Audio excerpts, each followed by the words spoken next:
जैसा कि आपने थंबनेल में पढ़ा होगा, बदले बदले से मेरे सरकार नजर आते हैं। जी हाँ, आज मैं बात करने वाली हूँ मैडम महबूबा मुफ्ती की। यूट्यूब में देखकर अच्छा लगा, वो कश्मीरियों को कह रही हैं कि अमरनाथ यात्रियों की प्रोटेक्शन आपने करनी है। ये तो वही बात हो गई, जैसे कि हमारी पंजाबी में कहावत है, बिल्ली नू दूध दी राखी बिठाना। अरे, ये तो आप भी जानते हैं, यही लोग हैं जो पाकिस्तानी आतंकियों को घरों में रखते हैं, आश्रय देते हैं, उनकी लाइफलाइन है। उन्हें खाना देते हैं, उन्हें सब कुछ बताते हैं कि किस टाइम कहाँ अटैक करना है। ये तो हम सब ने देखा ही। अभी अभी 22 अप्रैल को जो पहलगाम की घटना हुई है, निर्दोष लोग मारे गए हैं। हम सब ने देखा है, पूरी दुनिया ने देखा है। अगर आप दिल से चाहती हैं कि ये लोग आतंकियों को पोसना बंद कर दें, तो आप अपने वर्कर्स के ग्रुप बनाकर इनके घरों में भेजिए। उन्हें समझाइए, काउंसलिंग कीजिए कि हम जिस देश में रहते हैं, हमें उस देश के लिए सपोर्टिव होना है। अगर आप देश के सपोर्टिव नहीं होंगे, तो फिर क्या देशद्रोही कहलाएंगे। जिस भारत देश का खाते हैं, जिसकी जमीन पर रहते हैं, जो सारी सुविधाएं हम लेते हैं, यहाँ की आपकी पहचान है, पासपोर्ट है, वोटर कार्ड है, सब कुछ यहाँ से मिलता है। आप यहाँ के लोगों को धोखा कैसे दे सकते हो। इस तरह के काउंसलिंग के लिए आप अपने वर्कर्स को घर घर भेज सकती हैं और ये काम आप कर सकती हैं, अगर आप दिल से बदल गई हैं तो। जब आपकी बीजेपी के साथ सरकार थी, हम बहुत खुश हुए थे कि अब बीइंग लेडी आप आई हैं तो आप कुछ बड़ा करेंगी। जो कश्मीर के विस्थापित लोग हैं, उनके लिए आप काम करेंगी।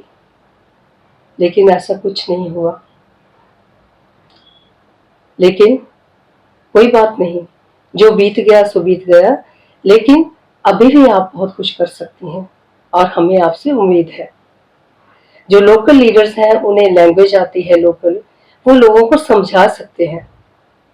अगर कश्मीरी लोकल्स पाकिस्तानी आतंकियों की मदद नहीं करेंगे, तो मैं आपको गारंटी देती हूँ, वहां आतंक नहीं फैल सकता।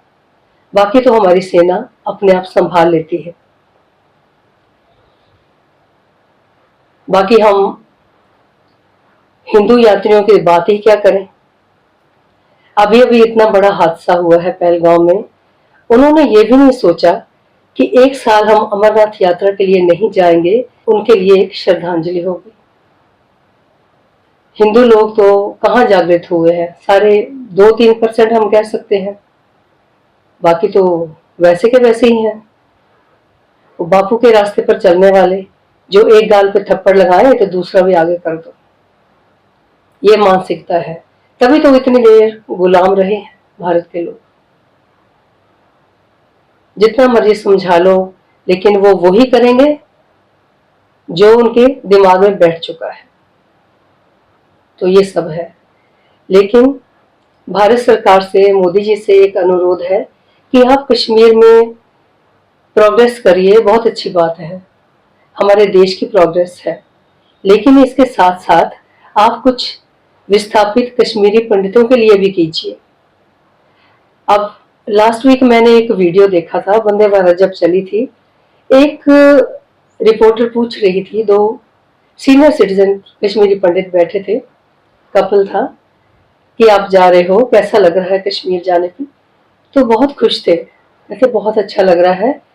तो फिर उसने पूछा कि आप कहाँ रहोगे, तो उनकी आंखों में आंसू आ गए। कहने लगे अपना घर जमीन तो अब कुछ भी नहीं रहा वहां पे, कुछ पता नहीं कहाँ रहेंगे। इतनी हेल्पलेसनेस देखकर मेरा भी मन भर गया। क्यों लोकल लीडर्स आवाज नहीं उठाते हैं कि जिन लोगों के साथ इतना जुल्म हुआ है, उन्हें वापस लाने के लिए हम कोशिश करेंगे, हम उनके उजड़े हुए घरों को बसाएंगे। हम सरकार को गुहार लगाते हैं कि कश्मीरी पंडितों को वापस लाइए, हम उन्हें प्रोटेक्शन देंगे। आप कहिए लोकल्स को कि वो उन्हें प्रोटेक्शन दें। जब कश्मीरी पंडित वहां सुरक्षित रहेंगे तो बाकी हिंदुस्तान से लोग अपने आप आएंगे, वहां टूरिज्म बढ़ेगा। जान तो सबको प्यारी होती है, प्रोटेक्शन सबसे पहले होती है। तो जितना काम आप लोकल लीडर्स कर सकते हैं उतना बाहर का कोई नहीं कर सकता। बस मैंने यही कहना था। और कश्मीरी पंडितों के लिए जो मेरे दिल में एक उमंग उमड़ती है वो मैं बयान कर देती हूँ। और मोदी जी से यही उम्मीद है, अगर आप नहीं करोगे तो कौन करेगा। आप ही से उम्मीद है, उन लोगों के लिए भी कुछ कीजिए ताकि वो अपने घरों में आकर वापस रहें, और उन्हें प्रोटेक्शन भी दीजिएगा। उन्हें प्रोटेक्शन जितनी लोकल लीडर्स, लोकल कश्मीरी दे सकते हैं उतना बाहर का कोई नहीं दे सकता। अब आपकी बेटी भी पॉलिटिक्स में आ गई है, वो पढ़ी लिखी हैं, तो ऐसे यंग लीडर्स से हमें उम्मीद है कि वो हिंदू मुस्लिम सबके लिए एक जैसा काम करेंगी।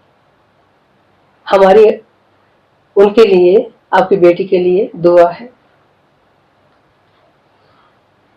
Thank you.